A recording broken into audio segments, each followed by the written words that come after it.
Firing की आवाज ऐसी होती वैसी फायरिंग आई, 2-3 राउंड हुआ, उसके बाद 3 राउंड फायरिंग हुई थी पहली बार, उसके बाद दूसरे राउंड में 10-12 राउंड फायरिंग हुई।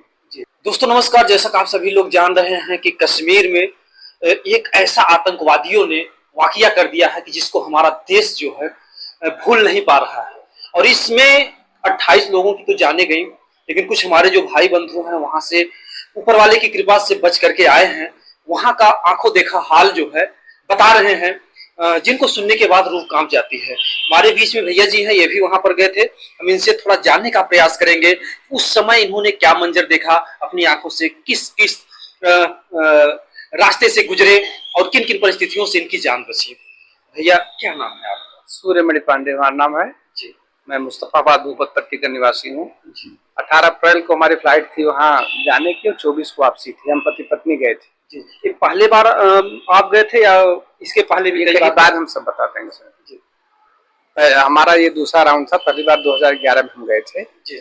और फ्लाइट से उतरने के बाद 4 दिन हम श्रीनगर में थे। 22 को हम पहलगाम में हमारा होटल रूम था, होटल रिवर व्यू रिजॉर्ट। तो 22 में हम सीधे पहले वहाँ पहलगाम में आकर के फिर हम वैष्णो वैली के लिए निकले। घोड़े पर बैठ करके वहीं भी पार्टिसिपेलिटी चल रही थी, ग्रुप बनाया जा रहा था कि हिंदूवादी लोग या हिंदी बोलने वाले लोग एक साइड में करके भेजे जा रहे थे ग्रुप में। उसमें भी गया और मिनी स्विट्जरलैंड के ठीक थोड़ा सा 500-700 मीटर पहले हमारी पत्नी की उंगली में चोट लग गई घोड़े से, तो पकड़ने वाला था लोहे से, तो वो उतर गई। कहीं अब हमसे आगे जाएंगे ही नहीं, जिद कर ली। शायद वही जिद करना हम लोगों के लिए अच्छा साबित हुआ कि हम बच गए। जी जी जी। और फिर वहां बैठ कर हम लोग मैगी खाने लगे। हुआ कि यहाँ से वापस चलना है। मैगी खाना शुरू किए तब तक फायरिंग की आवाज हुई। लोगों ने कहा कि घोड़े वाले ने कहा कि गुब्बारा फूटा हुआ, कोई दिक्कत नहीं है। 2-3 मिनट बाद दोबारा फायरिंग शुरू हुई। तब हमें लगा कि नहीं कोई घटना घटी है।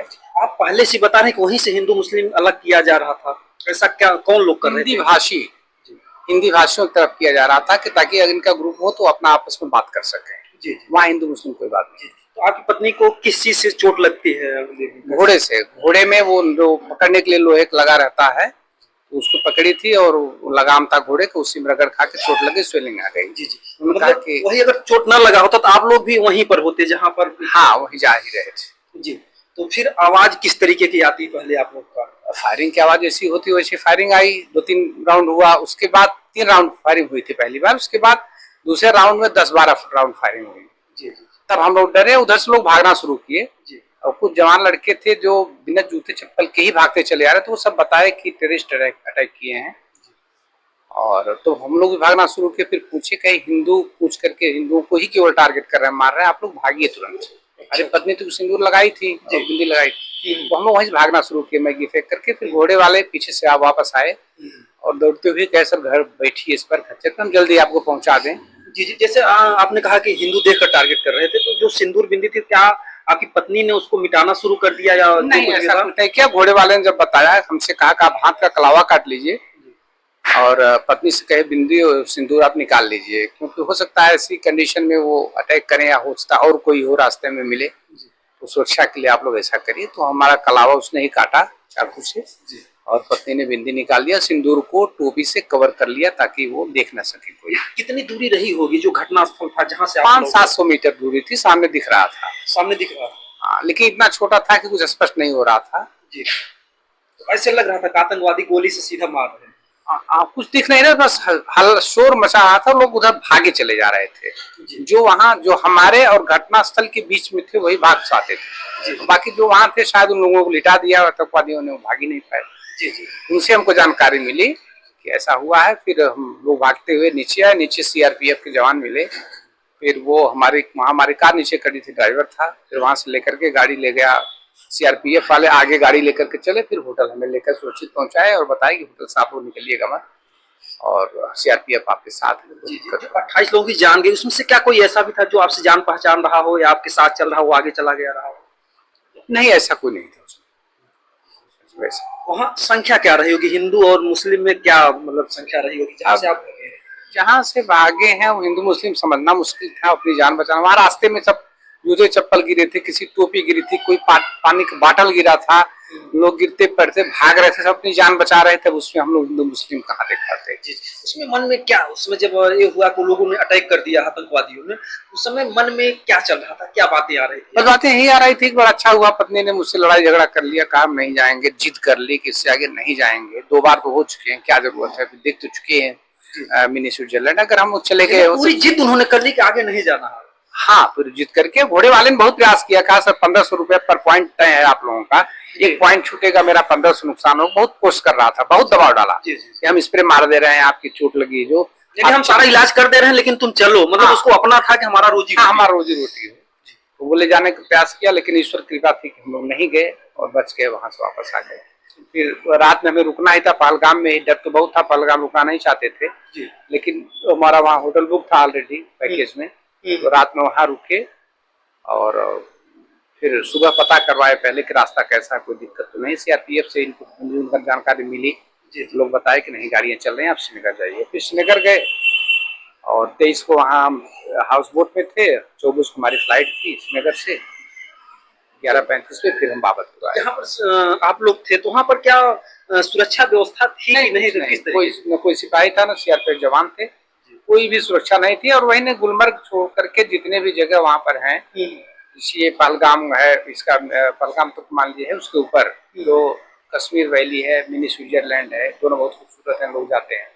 सोनमर्ग हुआ और दूध पथरी हुआ, ये सब बहुत खूबसूरत जगह हैं, लेकिन वहाँ कोई सुरक्षा व्यवस्था नहीं है, कोई पुलिस नहीं रहती। आपने कहा कि 2011 में भी गए थे, तो उस समय सुरक्षा व्यवस्था क्या थी और इस समय क्या थी? तो 2011 में भी कोई सुरक्षा व्यवस्था नहीं थी, बस एक भ्रम यह था कि पर्यटकों के ऊपर आतंकवादी कभी अटैक नहीं किए थे, इसी भ्रम में चलते रहे और उन्होंने ये भ्रम भी तोड़ दिया।